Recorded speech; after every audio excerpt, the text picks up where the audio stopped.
What's up, everybody? My name is Angel. I am today's host for the first ever episode here on Mpl Tv. Today's guest is Manny, the very own president of the Mpl. And today we're going to dive in a little bit more about the league and about its foundation. And we're going to learn a little bit more not only about our president, but the reason of the why behind the league. So welcome, Manny, to the show. We're very excited to have you. Tell us a little bit about yourself. Hey, guys. How y'all doing? My name is Manny, president of Mpl. I'm excited to be here, talk to Angel, and so y'all get to know me, who I am. First of all, born and raised here in Arlington, so I've been here all my life. Played soccer throughout my high school years. Enjoyed it. I loved it, passionate about it. And, of course, the Dallas Cowboys. I'm a fan, too. Yes, so, definitely. That's me. Definitely. So Manny, what made you start the Mpl? There's various other leagues out there that, for example, the UPSL, MPSL, so many various national leagues and so many various local leagues that have, maybe plenty of teams as well. But as well, we do see, some teams dropping off for financial reasons, or some teams, disappear that, become a fan favorite around the areas. So what made you start the Mpl to really, do something for these teams? We wanted to be the grassroots of the MPL league here. We wanted to showcase teams to grow. Yeah. To be who they are. Mm-hmm. That's what we really wanted, to showcase them as players and as a business. Mm-hmm. So you sit there and you think about things and you go, what can we do to improve their statuses, to improve their business side of it and the player development side of it? Yeah, that was the biggest. That was the big. Don't even have youth clubs under them as well, or even at the matter. Sometimes you hear that teams aren't even really practicing because of sometimes facilities or just the little things. I think the biggest thing is that when you see a lot of these Sunday leagues, where a lot of these players, see a lot of talented players that go out there and play, and then you don't see them no more. That's the biggest thing. A lot of teams are out here just doing that. They're not there to sustain and player development. Basically, that was my biggest thing: player development. Because growing up, I didn't have that. I didn't have somebody that was going to show me or teach me or coach me, or when my high school years were over, where did I go? Those are questions. What can I do? So. Definitely. Yeah, and just like you said, there's many coaches out there that don't have licenses. And I know that is actually one of the part of your requirements as a league for coaches to have their licenses, because we do want coaches to have their education, because, they have to know their stuff if they're going to teach someone else, right? Exactly. We don't want to hold any coaches that come in here. We don't want to hold them to a lower standards. We want to put them in higher standards and develop them as well, because they can move on from here. They can start here and then move on to somewhere else. It's a stepping stone like anything else.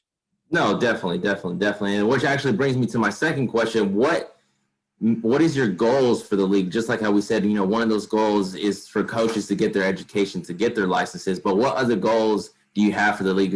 As an example, for teams to, start getting better at branding, start, like you said, growing on the business side of things, start being able to, develop their players and send them, to, different tryouts or clinics, really provides, something for the players. As you said, what's the goal for the league to, strive to push these teams to do that? Well, the goal of the league is to make it more competitive in the DFW area, in Metroplex area. Mm-hmm. Going against regional and national teams level-wise. That's our goal. And to showcase players and their abilities, that they have and they bring to the forefront. That's our soccer community that we want to do here. Okay, and that being said, showcase players. What type of ideas, possibly do we have in the mix, such as, maybe clinics, or, sending the players to different trials, or, various things like that? What does the Mpl have possibly in the mix to, bring that forth players, or would that be more on the team side of things? I think that could be a little bit of both. It could be from the teams and it can be from Mpl as well, because, they might ask for guidance, and, we'll stir them in the right direction of, promoting themselves on Facebook or any kind of social media that they want to, put themselves out there.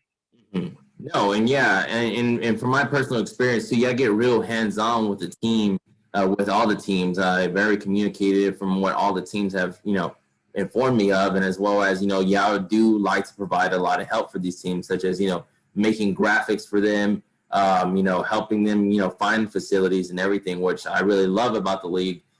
So, why is that? Why do you guys strive to make sure they're taken care of and, being helped? To create a network of a community of the way we are, as a soccer community, the passion of it. If they're as passionate as we are, they're going to feel that what we feel, No, create a culture. Yeah. Yes, with exactly. no, yeah. And that's what soccer brings all around the world. You see it whenever the World Cup comes around, which I believe is actually next year. Everyone's going crazy. I mean, regardless of which country you're from, everyone's connecting in that soccer community culture. So, no, that's very exciting to see. I believe a lot of teams will be connecting fairly. But that being said, why only the DFW area? Why not? Compared to California and New York and, in Dallas Fort Worth area, has unproven talent. We have a lot of players here that they are raised here and proven to be who they are, and they end up going somewhere else. So why not here? We want to keep a tight community here for the players and coaches. Definitely. Yeah, and actually we've seen in recent events the MLS Super Draft, a Texas native, Nicky Hernandez, with SMU, who played for one of the local clubs here in the DFW area, FC Harrington, went to play with FC Dallas. So I know that was, a big plus as well. I mean, not even if they're not affiliated with the NPL, it's good, like you said, to see, DFW players getting to the next level, especially grassroots. It feels good to see a player that you go, oh, he's from Dallas. I'm from Dallas. It just makes you work harder on what you want to achieve in the league, or, in the status as a player. No, definitely. So now to the best part, the juiciest part that everyone wants to know. So last season was the first season of the MPO, and now we're in season 2. In season 2, we all know that now there is a Premier Division as well as a First Division, and we know in the Premier Division, everyone that was in the first season had to battle it out in the playoffs to fight to be in that Premier Division. And just in the name itself, we have the top teams in there at the moment. So, and as well as, whoever didn't make it went down to First Division with all the new teams that came in. So that being said, who do you have predicted right now to win possibly, the Premier Division and the First Division? The Premier Division, you can have a lot of competitors in there. A lot of these teams are real competitive. They don't, sit there and just let things happen. They compete to the highest level. But like, Mantequilla won. So I have to keep with them, because they're their high hand right now. Yeah, so in the Premier League, I'll go with Mantequilla. Okay. And that being said, actually, to make note, to backtrack on my question, there is on the First Division, you have it split up technically in 2 divisions, North and South. Why did y'all do that in particular?